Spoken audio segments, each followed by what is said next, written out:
Carol Barrett was an 18-year-old high school senior from Zanesville, Ohio, described by her family as a vibrant young woman with a bright future ahead of her. In March 1980, she was looking forward to celebrating her upcoming graduation with friends during a spring break trip to Daytona Beach, Florida. The group consisted of Carol and 7 of her friends. The teens made the journey from Ohio to Florida, traveling more than 900 miles south to reach their destination. They decided to stay at the Treasure Island Motel in Daytona Beach Shores and pool their resources to stay together in one room.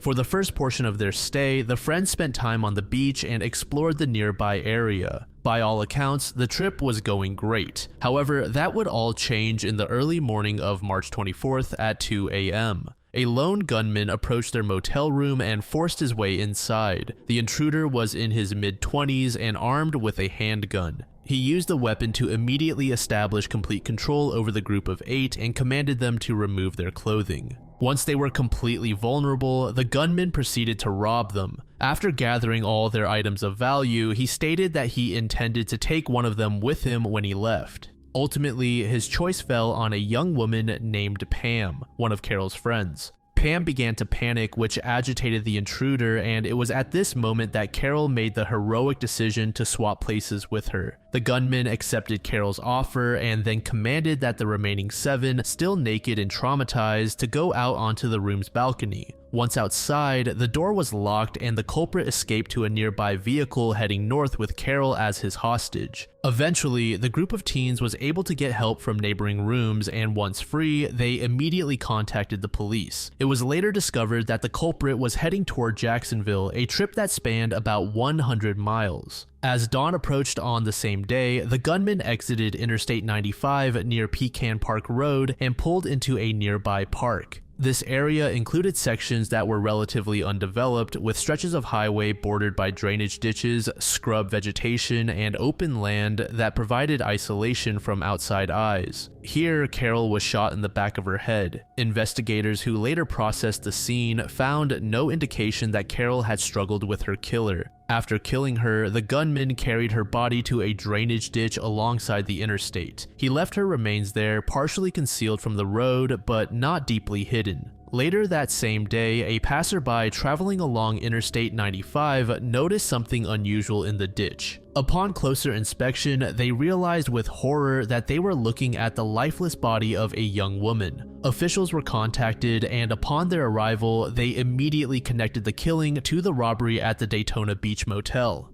The group of teens was called in to provide a detailed description of the culprit, leading to the creation of a composite sketch that was circulated throughout the state. Detectives investigated known criminals in both the Jacksonville and Daytona Beach areas who matched the suspect's description and looked into similar crimes involving armed robberies of tourists or other violent offenses that might indicate a pattern. They also checked with pawn shops to see if any of the stolen items had been fenced, but no viable suspects emerged. By the mid-1980s, the investigation into Carol's murder had effectively gone cold, and it wasn't until the late 2010s that the case would be reopened and investigated until 2024. But before we discuss this resurgence, it's important to introduce an individual named William Mansfield Jr., often referred to as Billy. He was born in 1956 in Grand Rapids, Michigan, and was the eldest of 5 children in a dysfunctional family. His father, William Sr., was a convicted pedophile who had served sentences in both Michigan and Nevada. He also encouraged violence among his sons, creating an environment where aggression and lawlessness were normalized. Despite the toxic family environment, Billy later claimed he had a relatively good upbringing and got along with his family during his early years. That changed dramatically when he was 14 years old. He dropped out of school and altered his birth certificate to fraudulently enlist in the U.S. Army. While serving in the military, he developed alcoholism and began experimenting with various substances. His abuse problems became serious enough that he was sent for treatment at a Veterans Administration hospital in Tampa in both 1978 and 1980. In 1975, Billy married Phyllis Spielmaker, and the couple had 2 children together. However, the marriage was deeply troubled. According to Spielmaker, Billy, who was a closeted bisexual, would bring men home from gay bars and have sex with them in front of her. On one occasion, he discussed a murder with her. She described her husband as generally easygoing but extremely violent when intoxicated. The couple divorced in 1979, with Spielmaker choosing to remain in Grand Rapids with their children. Billy's criminal record also revealed an escalating pattern of violence targeting vulnerable women and girls, beginning in his late teens and continuing through his mid-20s. On January 31st, 1977, he pleaded guilty to sexual misconduct charges against a babysitter in Grand Rapids. He received a sentence of 6 months imprisonment and 36 months probation. Shortly after his release, he violated the conditions of his parole by assaulting 2 teenage girls in a rural area of Grand Rapids. He was sent back to prison for the parole violation. While incarcerated, Billy shared a cell with 27-year-old Albert Lee III, who confided that he had murdered an 11-year-old girl named Linda Vanderveen. Billy used this information strategically, testifying against Lee in exchange for a reduced sentence. After serving approximately 1 year, he was released from custody, a decision that would have catastrophic consequences for multiple young women in Florida and California. By 1979, Billy faced 2 counts of rape in Kent County, Michigan, after being accused of sexually assaulting 2 girls at knife point on New Year's Eve, 1977. However, in exchange for testifying against his cellmate in Linda's murder case, his potential life sentence was reduced to just 1 year behind bars. He was released in February 1980, just 1 month before Carol Barrett's murder. As stated earlier, Billy had a troubled criminal history. He is confirmed to have murdered at least 6 women and girls between 1975 and 1980, though the actual number is speculated to be higher. The first confirmed victim was Elaine Louise Ziegler, a 15-year-old girl from Parkman, Ohio, who was on vacation with her mother Betty and stepfather Blaine Chalker when she disappeared from a campground near Brooksville, Florida on New Year's Eve, 1975. She was last seen going to the camp showers. Witnesses reported seeing a girl matching Elaine's description riding a motorbike and claiming to be returning to Ohio. Others reported seeing her talking to a man in his 20s near the shower area and later entering his light blue 1966 Ford Fairlane with Florida license plates. After an additional week of searching without success, the family returned to Ohio without their daughter. Elaine's remains would not be discovered until 1981 when they were unearthed from the Mansfield family property in Spring Hill, Florida. She had been sexually assaulted, murdered, and buried in a shallow grave.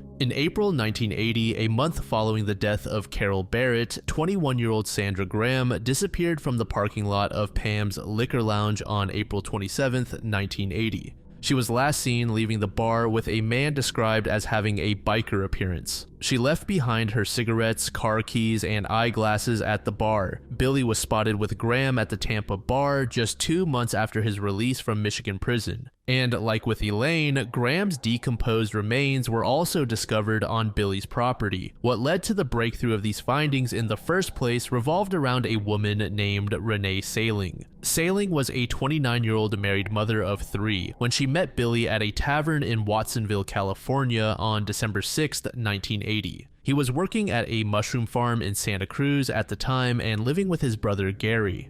The following morning, December 7th, passing motorists discovered Saling's partially clothed body in a drainage ditch along Buena Vista Road in Watsonville. Her clothes had been torn apart, with her blouse and pants pulled down to her ankles. 4 days after this discovery, a rookie police officer in Winnemucca, Nevada, arrested Billy and his brother Gary. The brothers had lied about their identities and ages, but the observant officer noticed their physical descriptions matched those of the Mansfield brothers wanted for questioning in Saling's murder. They were taken into custody at the Humboldt County Jail. On December 16th, the brothers were arraigned at a Watsonville court on murder charges related to Saling's death. The media dubbed them the Bag Brothers because they wore paper bags over their heads during court proceedings to protect the testimonies of potential witnesses. Both brothers initially pleaded not guilty. The high-profile media coverage of the murder prompted a critical development in Florida. An anonymous tipster contacted Hernando County authorities, urging them to search the Mansfield family property in Spring Hill, Florida, for the remains of Sandra Graham, the 21-year-old Tampa woman who had disappeared months earlier. On March 16, 1981, investigators obtained a search warrant and began excavating the family's 6-acre junkyard property in the Weeki Wachee Acres neighborhood of Spring Hill. What neighbors would later call the House of Horrors became the site of one of Florida's most disturbing crime scene investigations.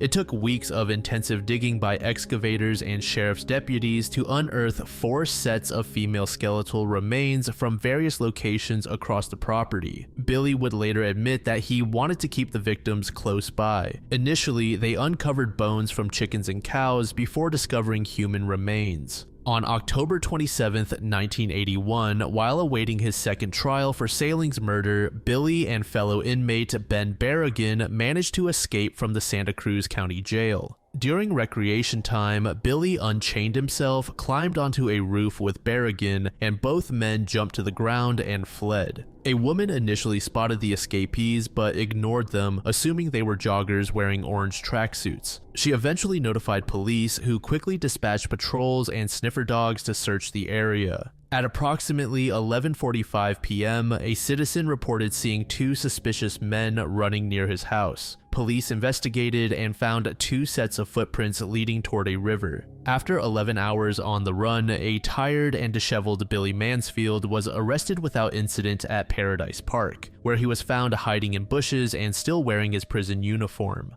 About half an hour later, Berrigan was arrested at Lighthouse Point after being spotted by another citizen. After a 2-week trial, Billy was convicted of Saling's murder and later sentenced to 25 years to life in California State Prison. In fear of receiving the death penalty, he also pleaded guilty to the murders of the 4 victims whose remains were found on his property. Not long after his sentencing, several inmates at the Hernando County Prison, including spree killer Robert Dale Henderson, attempted a jailbreak. During this escape attempt, Billy was offered freedom by the escaping inmates but declined to participate, a curious decision for a man already serving multiple life sentences. He has been denied parole multiple times since his first hearing in 1996, with his most recent parole hearing occurring in 2012. As of 2024, he remains incarcerated at the California Healthcare Facility in Stockton, California, where he is 68 years old. In August 2017, members of the Jacksonville Sheriff's Office Cold Case Unit made the decision to revisit Carol Barrett's case after reviewing all available evidence. Careful investigation led them to formulate a person of interest. In 2020, that person of interest, Billy Mansfield Jr., was ultimately identified as the prime suspect in Carol's murder. He would have been 24 years old at the time of Carol's killing, matching the age range that witnesses had provided in 1980. What followed was an interrogation process spanning 2 full years. Between 2020 and September 2022, investigators conducted multiple interviews with Billy at the California Healthcare Facility where he was incarcerated. In September 2022, Billy finally broke his decades-long silence on the incident and acknowledged that he was, in fact, the person depicted in the police sketch that had been created in 1980 based on witness descriptions. He then proceeded to confess to both the armed abduction from the motel and to Carol's murder shortly thereafter. Throughout the reinvestigation process, the sheriff's office consulted closely with the state attorney's office regarding potential prosecution. Following the confession, prosecutors determined that they did not need to seek prosecution for Carol Barrett's murder. The reasoning was that Billy was already serving 1 life sentence in California for Saling's murder, plus 4 concurrent life sentences in Florida for the murders of Elaine Ziegler, Sandra Graham, Teresa Fallingham, and an unidentified Jane Doe. Given that Billy will remain incarcerated for the rest of his natural life, regardless of additional convictions, prosecutors determined that the considerable expense and resource allocation required for a murder trial would not serve the interest of justice or provide meaningful additional accountability. Interestingly, Billy continues to cooperate with detectives in other jurisdictions regarding additional cold cases. This ongoing cooperation may help solve other unsolved murders and bring closure to additional families whose loved ones may have fallen victim to his violence.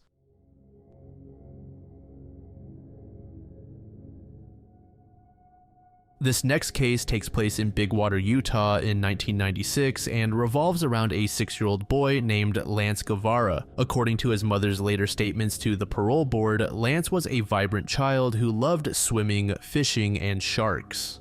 The evening of August 13th, 1996 began like countless others in the isolated community of Big Water. Lance was eager to head out and play around with the other kids around the trailer park where his family lived. At the time, the community of Big Water was known for its polygamous population. Lance's father, William, was polygamous himself and had 3 wives. One of the closest neighbors to the Guevarras was the Bybee family, who also had a 16-year-old son named Alexander. It also happened that one of William's wives was also Alexander's aunt. This relationship meant the families had lived in close proximity for years, with Bybee having moved to Big Water with his mother when he was 9 years old. On that particular Tuesday evening, Lance made plans with his 10-year-old brother to visit Alexander's trailer home to play video games. Several children were present at Alex's home that evening, creating what should have been a safe, supervised environment for the kids. At approximately 8 p.m., Lance decided to leave Alex's trailer. According to reports, he was last seen departing the home, telling others that he planned to return to his own house to retrieve a video game. He was carrying 2 5-inch Godzilla figurines that would later become critical pieces of evidence in the investigation. The walk from the trailer to his family's home was not long, perhaps only a few hundred yards away, but Lance never arrived at his family's trailer, nor did he ever return to Alex's. The 6-year-old simply vanished, sparking what would become a months-long mystery that would grip the small community and eventually garner national attention. Lance's parents reported him missing to local authorities, and an investigation was launched into what initially appeared to be a potential abduction case. Given Big Water's small size and isolated location, news of Lance's disappearance spread fast. Law enforcement conducted extensive searches of the surrounding area, but despite their efforts, authorities were unable to locate Lance or determine what had happened to him. During the investigation, law enforcement identified Alex Bybee as a person of interest, as Lance had last been seen leaving his home. However, sheriff's deputies encountered significant resistance when attempting to interview the teen.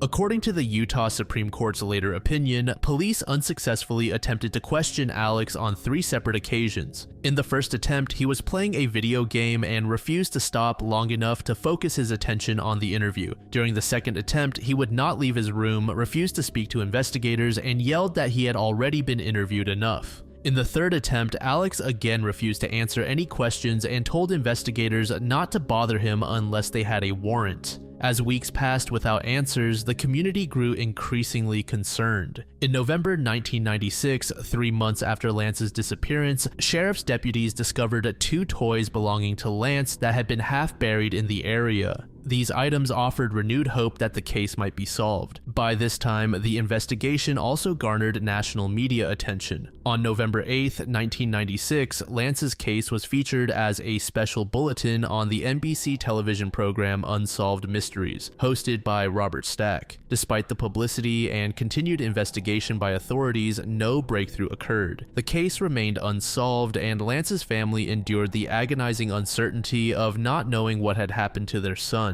Interestingly, sometime between late 1996 and early 1997, Alexander Bybee made a significant life change. He relocated from Big Water to Las Vegas, Nevada to live with his father. While living with his father in Las Vegas, his mental health deteriorated catastrophically. He experienced severe, debilitating depression that consumed his daily life. It got so severe that he even attempted to end his own life at one point. Following his attempt, Alex's father made the decision to have his son admitted to a mental health facility for intensive treatment. The facility was operated by the Children's Behavioral Services, or CBS. And it's during Alex's time with CBS that vital information regarding Lance's disappearance emerged. In February 1997, Alex's father revealed to the facility that his son had killed the missing Lance Guevarra. How exactly he found out about this was never explained. But CBS staff promptly contacted the Las Vegas Police Department to report what Alex's father had disclosed. The Las Vegas police in turn recognized that the alleged crime had occurred in Utah outside their jurisdiction. Following standard protocols, they relayed the information to the appropriate law enforcement agency in Utah. Chief Deputy Alan Johnson acted immediately upon receiving the information. He traveled from Kane County, Utah to Las Vegas, Nevada in order to conduct an interview. Upon arrival, the interview was conducted at the CBS facility, and Alex immediately attempted to assert control over the situation. He refused to allow Deputy Johnson to take written notes or tape record the interview. Despite these restrictions, Johnson proceeded with the interview. During the investigation, trial proceedings, and multiple parole hearings spanning nearly 2 decades, Alex consistently maintained that William Guevarra had abused him throughout his childhood in the trailer park. He told authorities and the parole board that his uncle, quote, pretty much ruined my self-esteem and made me afraid of adults in general while I was growing up. He characterized himself as having been frightened of my neighbors to an extreme and described William as a figure of terror in his young life. Alex elaborated further, saying, I didn't know what he would do with me doing something like that. That is what I believe is the main catalyst to why I did what I did. Because of fear, I thought I would be killed by him. William vehemently and repeatedly denied these allegations. During Alex's 1998 sentencing hearing, when defense attorney Carlin Myers accused William of abuse and suggested that, quote, if he had only treated Alex with respect and kindness, Lance would be alive today. To which William shouted in court, I am not the one on trial here. Regardless of what the truth is, Alex decided that rather than seek help, he would kill Lance. He said that he, quote, picked Lance up and took him over the hill to think about it. Alex carried the 6-year-old approximately a quarter mile from their trailers. After mulling over the thought, Alex decided that he would kill Lance by pressing his foot down onto Lance's throat until he died. Once he was sure that the child was deceased, Alex proceeded to dig a shallow grave in the sandy soil and bury the remains. After burying Lance, Alex marked the grave site with a milk crate. Having murdered and buried Lance, Alex returned to his trailer and to his normal life. When Lance's parents reported him missing later that evening and when law enforcement began their investigation, Alex remained silent. Immediately following the interview, Deputy Johnson met with Alex's father. Johnson explained what had transpired and requested assistance in bringing Alex to Utah to locate the burial site. His father agreed and proved helpful in arranging for his son's temporary release from CBS. Ultimately, Alex cooperated and showed the gravesite to the authorities, who successfully recovered the remains. Because Alex was a juvenile at the time of the offense, significant legal questions arose regarding jurisdiction and procedure. Prior to trial, his defense attorneys filed a motion to suppress his confession to Deputy Johnson on 2 grounds. First, they argued that Alex did not knowingly and voluntarily waive his Miranda rights, particularly because he was a juvenile suffering from severe depression and his father was not present during the interview. Second, they contended that Johnson violated state laws by interviewing Alex in a detention facility without obtaining consent from both the minor and his parent or guardian. Ultimately, the waiver was denied and the second issue was not addressed. Judge McKiff ruled that Alex was, quote, aware of his rights at the time of the interview and did not in any way resist the interview with the officer. This ruling cleared the way for Alex's confession to be used as evidence at trial. With his confession deemed admissible, he faced overwhelming evidence of his guilt. On March 31, 1998, Alex, then 18 years old, entered a conditional plea agreement. He pleaded guilty to the murder charge while reserving the right to appeal the trial court's decision on the motion to suppress his confession. This conditional plea allowed him to avoid a jury trial while preserving his ability to challenge the legal ruling on appeal. If successful on appeal, the conviction could potentially be vacated. The sentencing hearing took place on May 15, 1998. Judge McKiff sentenced Alex to serve 5 years to life in prison for the first-degree felony murder. Under Utah's indeterminate sentencing scheme, this meant Alex would serve a minimum of 5 years before becoming eligible for parole, but could potentially remain incarcerated for the rest of his life depending on parole board decisions. He had his first parole hearing in 2009 after serving over a decade. The outcome of this initial hearing is not detailed, but Alex was not released. He had another hearing in 2013 where he expressed that he said, "Even though I may have failed as a teenager, I believe I've always been a good man." Ultimately, he was also not released after this hearing. Interestingly, in Alex's March 2025 parole hearing, Lance's family actually asked the parole board to give their son's killer a second chance. As of now, it does not seem that there is detailed public information regarding the results of his most recent parole hearing.